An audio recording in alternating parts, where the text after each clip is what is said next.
Good morning my dear friends. இன்றைக்கி அருமையான சுவையில் ஒரு மட்டன் பிரியாணி எப்படி செய்கிறதுன்னு தான் பார்க்க போகிறோம். இரட்டிப்பு சுவையுடன் கூடிய ஒரு டிஃப்ரெண்ட்டான மெத்தடில் செய்யக்கூடிய ஒரு மட்டன் பிரியாணி. இது வரைக்கும் நீங்கள் இந்த டேஸ்ட்லேயோ இந்த மெத்தட்லேயோ செஞ்சுருக்க வாய்ப்பு இல்லைங்க.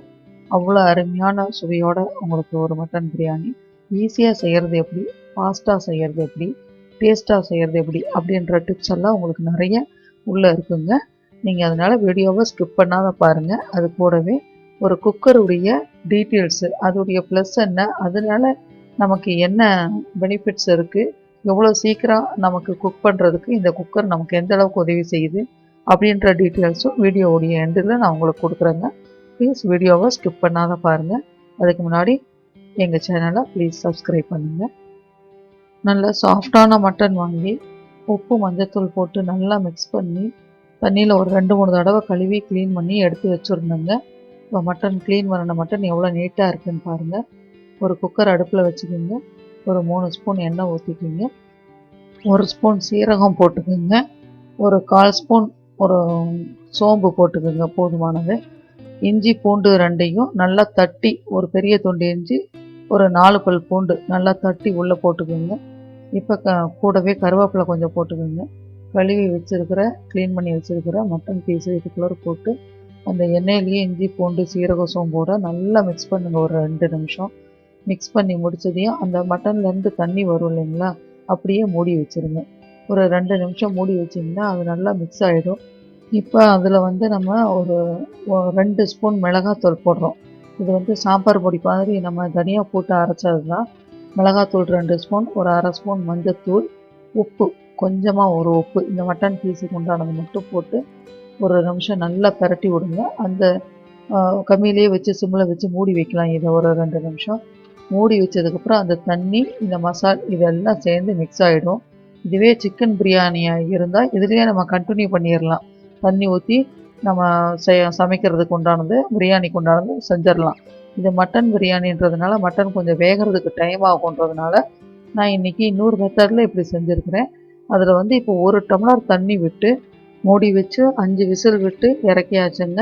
இப்போ அதை எடுத்து இன்னொரு பாத்திரத்தில் கொட்டி வச்சாச்சு. இதுவே உங்களுக்கு சூப்பாக வேணும்னா இதில் இருக்கிற தண்ணியை வடிகட்டி அப்படியே சர்வ் பண்ணுறது தான் சூப்புங்க. ஹோட்டலில் இதுக்கு தான் பயங்கரமான ரேட் அதிகம். ரொம்ப விரும்பி குடிக்கக்கூடிய சூப்பு இது. ரொம்ப முக்கியமான இடத்துல இருக்கிறதுங்க. இது இஞ்சி பூண்டு இதுக்கு உண்டான மசாலா எல்லாமே உள்ளே இறங்கினதுனால இது ரொம்ப டேஸ்ட் அதிகமாக இருக்கிற சூப்புங்க உங்களுக்கு. இது தண்ணி கம்மியாக வச்சுருக்கிறேன் நான், திருப்பி ரீயூசேஜ் பண்ணுறதுக்கோசரம். இப்போ இதை எடுத்து வச்சதில் நீங்கள் குழம்புக்கு வேணும்னாலும் இதிலேருந்து எடுத்துக்கலாம், வறுவலுக்கு வேணும்னாலும் இதிலேருந்து எடுத்துக்கலாம், பிரியாணிக்கு வேணும்னாலும் இதை அப்படியே எடுத்து நம்ம கொட்டி செஞ்சுக்கலாங்க. பெரிய வெங்காயம் 4 நைஸாக நீளமாக கட் பண்ணி வச்சுருக்குறேங்க. கூடவே ஒரு 3 தக்காளி பொடியாக கட் பண்ணி எடுத்து வச்சுருங்க. பிரியாணிக்கு தேவையான வெங்காயம் தக்காளி கட் பண்ணியாச்சுங்க. மசாலான்னு எடுத்துக்கிட்டிங்கன்னா 4 ஸ்பூன் மிளகாத்தூள், 2 ஸ்பூன் தனியாத்தூள், தாளிக்கிறதுக்கு பிரியாணி இலை, பட்டை, கிராம்பு, 2 ஏலக்காய் எடுத்து வச்சுருக்குறேங்க. இஞ்சி பெரிய பட்டையாக 2 துண்டு இஞ்சி, ஒரு 15 பல் பூண்டு, 1/2 ஸ்பூன் சீரகம், 1 ஸ்பூன் சோம்பு. இது எல்லாத்தையும் ஒன்றா அரைச்சா தான் நமக்கு டேஸ்ட்டு கூடுதலாக கிடைக்குங்க. வெறும் இஞ்சி பூண்டு விழுது மட்டும் போட்டால் டேஸ்ட்டு வராதுங்க. சீரகம் சோம்பு கம்பல்சரி இருந்தால் தான் அந்த ரெட்டிப்பாக நமக்கு கூடுதலாக கொட்டி கொடுக்கும். நல்லா போட்டு அரைச்சி நைஸாக இந்த மசாலாவை தனியாக எடுத்து வச்சுக்கணும். அதே குக்கரே அடுப்பில் வச்சுக்கோங்க. ஒரு 3 ஸ்பூன் ஆயில் விட்டுக்கோங்க. அதில் தாளிக்கிறதுக்கு எடுத்து வச்சுக்கிற பட்டை, கிராம்பு, ஏலக்காய், பிரியாணி இலை எல்லாத்தையும் ஒன்றா போட்டு ஒருக்கா ஃப்ரை பண்ணிவிடுங்க. அது நல்லா ஃப்ரை ஆனதையும் எடுத்து வச்சுருக்கிற வெங்காயத்தை கொட்டி நல்லா பொன்னிறமாக வர்ற அளவுக்கு நல்லா வதக்கிக்கிங்க. வெங்காயம் நல்லா பொன்னிறமாக வந்ததையும் புதினாவை உள்ளே போட்டு நல்லா ஃப்ரை பண்ணிக்கிங்க. புதினாவும் வெங்காயமும் நல்லா மிக்ஸ் ஆனதையுமே நமக்கு அந்த அரோமா அருமையாக வந்துடும் உங்களுக்கு. புதினா நல்லா ஃப்ரை ஆனதையும் எடுத்து வச்சுருக்கிற மட்டன் பீஸை மட்டும் போடுங்க. அந்த தண்ணி ஊற்ற வேண்டாம். மட்டன் பீஸை மட்டும் போட்டு நல்லா மிக்ஸ் பண்ணிவிடுங்க.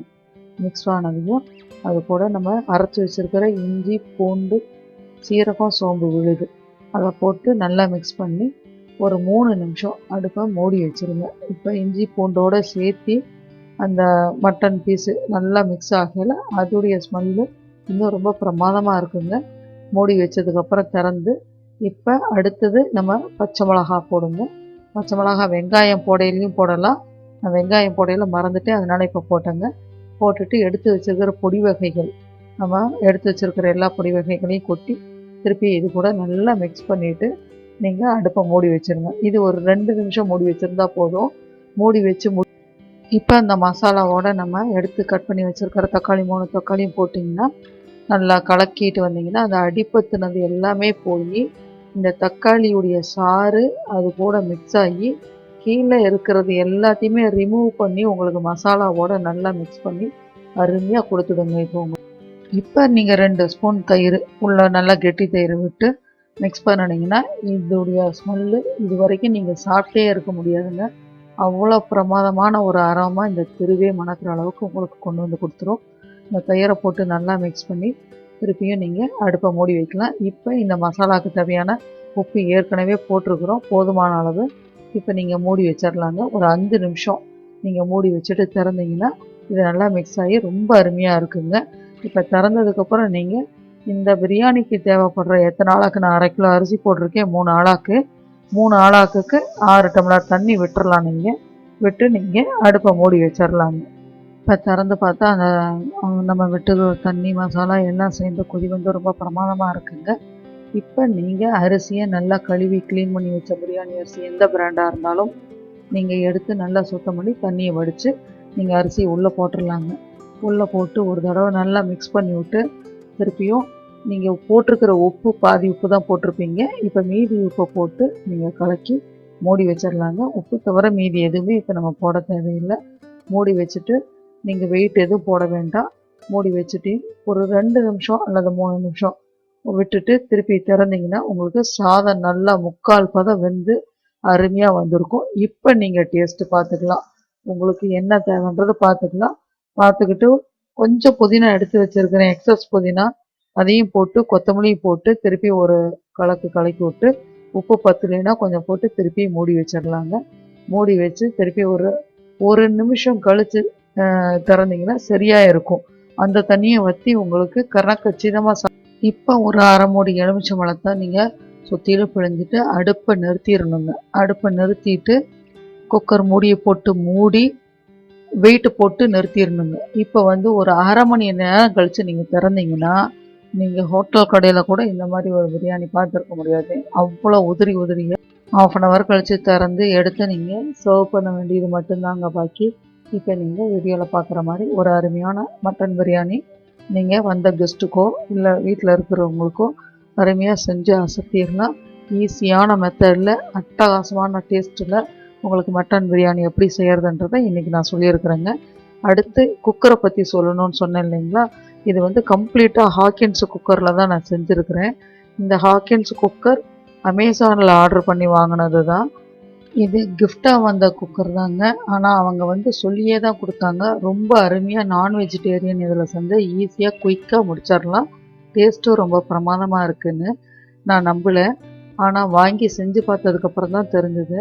வித்தின் எ செகண்டு சாம்பார் வைக்கிற டைமுக்குள்ளார உங்களுக்கு பிரியாணிலேருந்து எதுவாக இருந்தாலும் நான் வெஜிடேரியனுக்கு மிகவும் சிறந்த குக்கர் இந்த ஹாக்கின்ஸு தான். இதுக்குள்ளார கேஸ்கட்டு மேலே வச்சும் மூடி உள்ளே போயும் இருக்கிறதுனால ப்ரெஷர் வெளியில் ஒரு பிட்டு கூட வர்றதில்லை. இதில் ரிப்பேர் ஐட்டம் எதுவுமே இல்லாத whistle within a second 5 whistle 6 விசில்னாலும் வந்துடுது. முக்கியமாக மட்டன் பிரியாணிக்கு இந்த குக்கர் மிகவும் உகந்ததுங்க. ரொம்ப பிரமாதமாக இருந்தது. செஞ்சு முடிக்கிறதுக்கு ரொம்ப டைம் கம்மியாக தான் செலவாகுது. உங்களுக்கு தேவைப்பட்டால் நீங்கள் இந்த ஹாக்கின்ஸ் குக்கர் வாங்கி பயன்படுத்தும். அருமையான மட்டன் பிரியாணி எப்படி செய்கிறதுன்றது இன்றைக்கி நான் உங்களுக்கு இந்த வீடியோவில் கொடுத்துருக்குறேங்க. உங்களுக்கு புரிகிற விதத்தில் விரிவாக தான் கொடுத்துருக்கேன்றதை நான் நம்புகிறேன். இந்த வீடியோ உங்களுக்கு ரொம்ப பிடிக்கும்னு எதிர்பார்க்குறேங்க. உங்களுக்கு பிடிச்சிருந்ததுன்னா ப்ளீஸ் உங்களுடைய ஃப்ரெண்ட்ஸுக்கு ஷேர் பண்ணுங்கள், லைக் பண்ணுங்கள். எங்கள் சேனலை சப்ஸ்கிரைப் பண்ண மறக்காதீங்க. தேங்க்யூ.